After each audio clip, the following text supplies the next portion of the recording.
Hi Capricorn, thank you for joining me for your April 2018 Astro Tarot forecast. I'm shuffling the Lover's Path Tarot by Chris Walder, and it's super romantic. I love it. There's a lot of energy going on this month, and you're kind of at the hub of it all because we have Mars and Saturn and Pluto in your sign.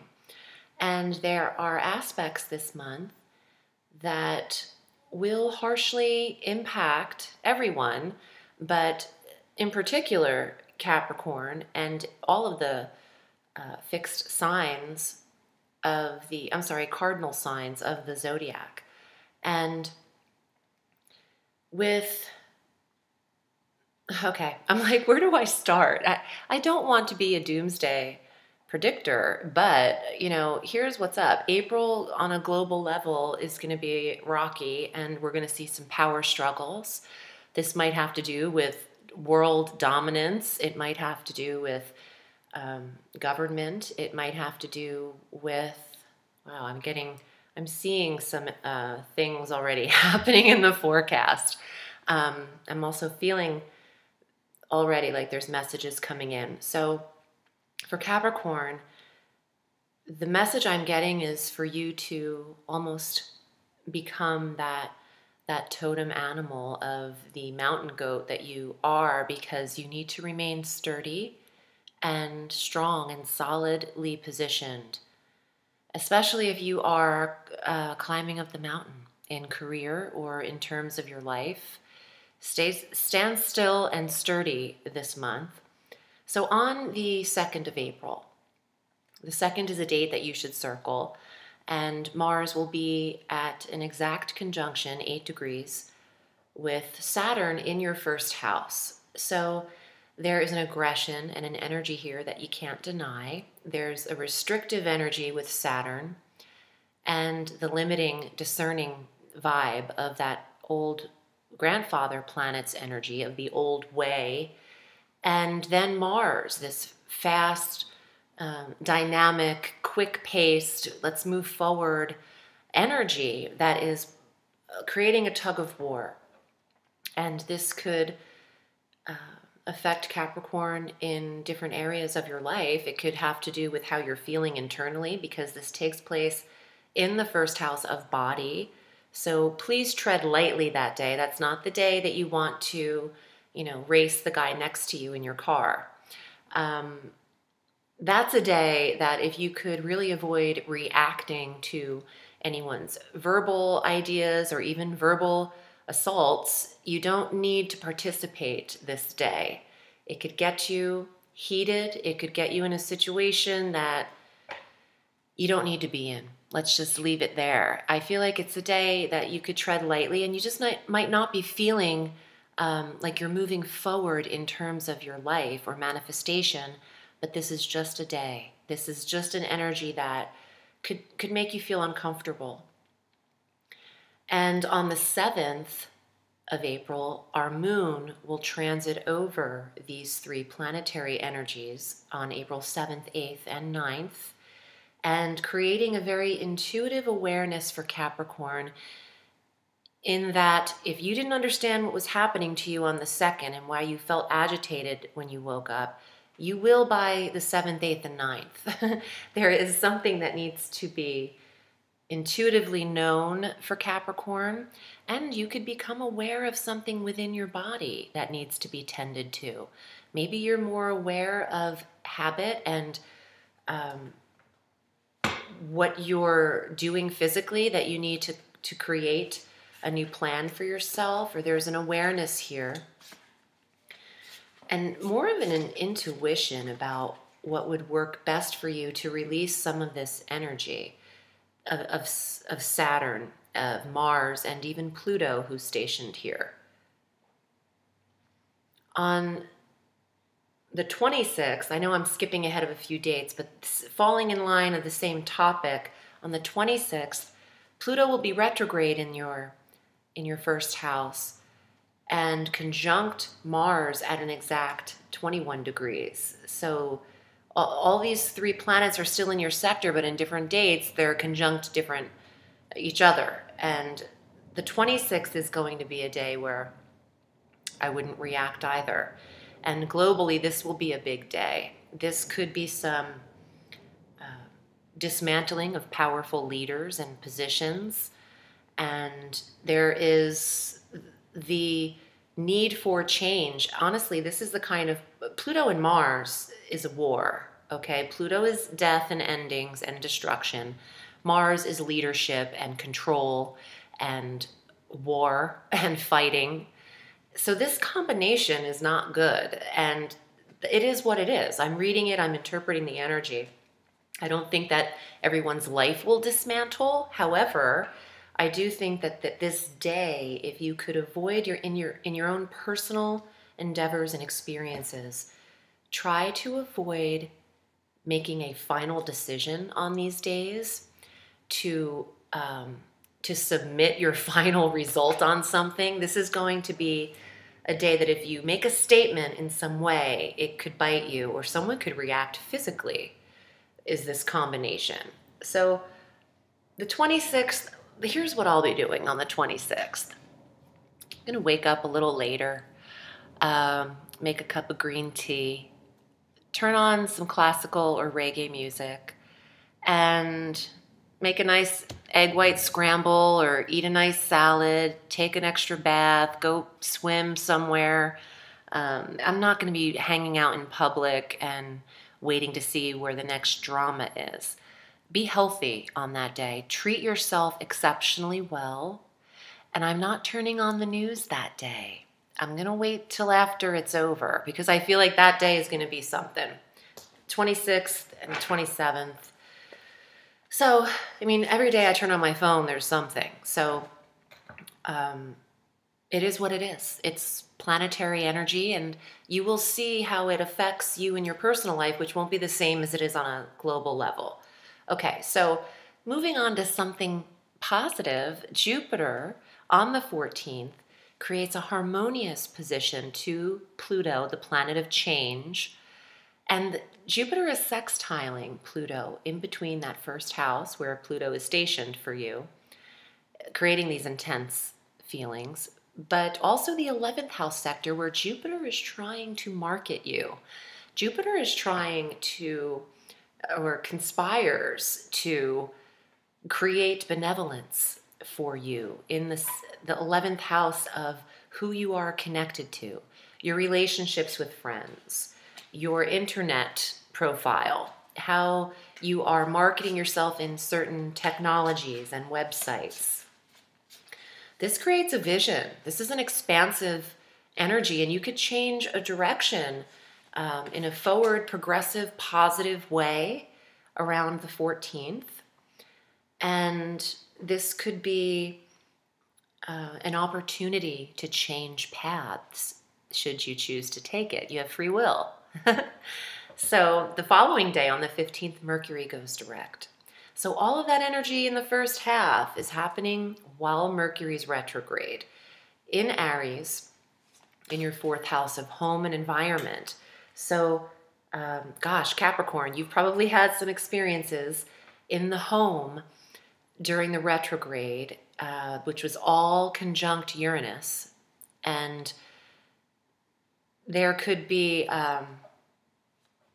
electrical issues, technologies that needed to be fixed or replaced. On the 15th, now that Mercury's direct, there's replenishing energy in the 4th house of home and mother and security. So tend to the home security systems. Make sure all the cameras are functioning. Make sure the alarm system codes are working. And the new moon is also on the 15th at 26 degrees of Aries in this 4th house of environment. Beautiful moon at 6:57 p.m. PST, west coast of the U.S. This is beautiful for Capricorns looking for a new space, to create a new environment within your home, to purchase a new home, to rent a new space. You could be establishing a new reconnection with your mother. And this is a moon to feel comfortable because there is some uncomfortable agitation within Capricorn due to the players involved. On the 17th, Chiron and Juno are in Aries and are here to assist in this fourth house of environment. Assist in the process of healing old wounds for Capricorn, maybe old wounds that you have with your mother. In the fourth house of mom, the maternal influence, beautiful energy here for Capricorn. Saturn is going to retrograde as well on the 17th at 9 degrees of your sign. And that's your ruling planet. So your ruling planet retrogrades, geez, in Capricorn. So you're going through an assessment cap like no other. And I think you needed it. In all these years, Pluto was here in your sign alone. Now he's got the help to release this piled up energy. And some caps have been feeling, you know, a little doom or intensity with every step of the way. But these planets are here conjunct Pluto to help release this energy. So you're going through a review in the Saturn return. Please watch your ascendant sign, if I didn't already say this, because your ascendant depicts the first house on your astrological chart, if you're lucky enough to know your time of birth. So watch your rising sign in particular for these aspects. Because just because you're a Cap sun doesn't mean your natal house is Cap's your first house. It does on the solar wheel. So these overlap in forecasts for sun, rising, and moon. But me, I'm a Leo rising. I rarely read or am inspired to read a Gemini forecast. I read Leo, or I look at my own astrology in terms of Leo, because I'm an astrologer and that's what you do. But watch all three, because then you get a really sharp cosmic dose for the month. Okay, the sun enters Taurus on the 19th, the life force illuminating your fifth house of true love and romance. Here's some good news. So attraction, dating, online profiles for dating, Tinder. Your Tinder account's going to blow up here, Cappy. You could be inspired to connect with your children for that 30-day sun transit and really have a sense of playful demeanor, leisure, pleasure, stepping back and out of any drama. Let the world go around, let the world spin around you, is what I'm hearing. Connect with your children, connect with your creative abilities. Mercury's retrograde now. I can totally feel it trying to speak. I'm getting a music course. So some Capricorns are taking creative courses when the sun enters the fifth house. Beautiful time for piano lessons, for taking even a course that it's not like a serious commitment. It's a college credit course that you could take, for fun and just learn a little bit, but be creative. And it's a hobby. It's a source of fulfillment in that arena. On the 24th, Venus enters Gemini, and she will assist in the sixth house, harmony of health, harmonizing health, tending to all things physical at the last week of April, checkups, and work environments with female will be better. And you will connect with maybe some female physicians and loving how to approach the regimen of your day. Design your new routine when Venus enters the sixth house. We end the month on the 29th with a full moon at 9 degrees of Scorpio and conjunct Jupiter at 5:58 p.m. PST. This is the wind moon. It's going to be a big one, big wind moon, because Jupiter's involved right next to it, expanding the 11th house. Some of you are closing doors on old friendships. Some of you are finished up with clubs and dues and memberships for certain social connections or affiliations that you're joining. Let's get to the tarot. I've been talking so much. Let's see what's here for you, Capricorn. If you'd like a private reading with me, I read all through the week. You can reach me at audreyalison.com. Your first card, Four of Wands. That's that fourth house of home environment. And that's Mercury direct, the new moon, Chiron and Juno transiting into this area. Celebration, comfort, an environment, creating a home life, maybe building something with a partner. Well, we know it. We know Capricorn's been going through it, the Nine of Arrows. And please know, these are transits. They won't last your entire lifetime as a Capricorn, but they're here for you to help and to assist you to move upward and break out of old practices.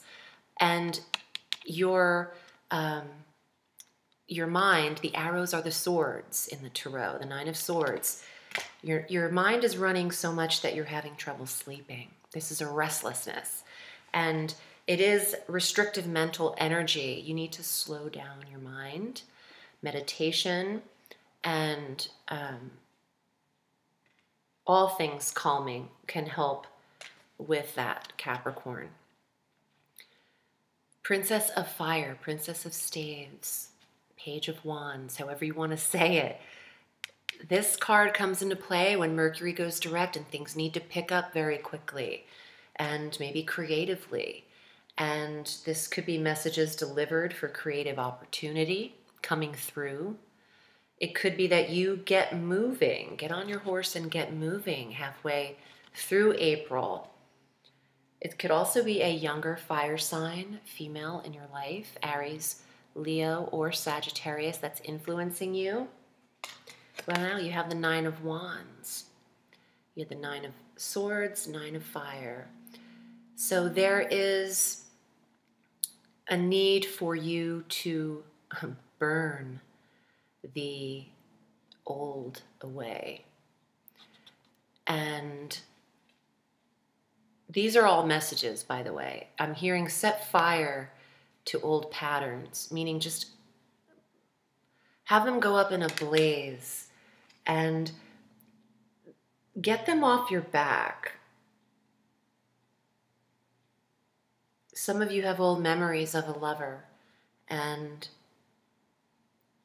the idea of them returning, and it could be time to let that go and focus on the healthiest choices for you, Capricorn. I'm getting that. Your health is precious, obviously, and when exterior energies are too complicated, focus within and tend to your health this month and watch your reactions on those dates that I mentioned. And where you are most secure and comforted is in that environment that you've created. So maybe retreat there and connect and heal. And I will see you next month. Thanks for watching and have a beautiful season of spring. Remember, the sky is limitless, so reach for the stars.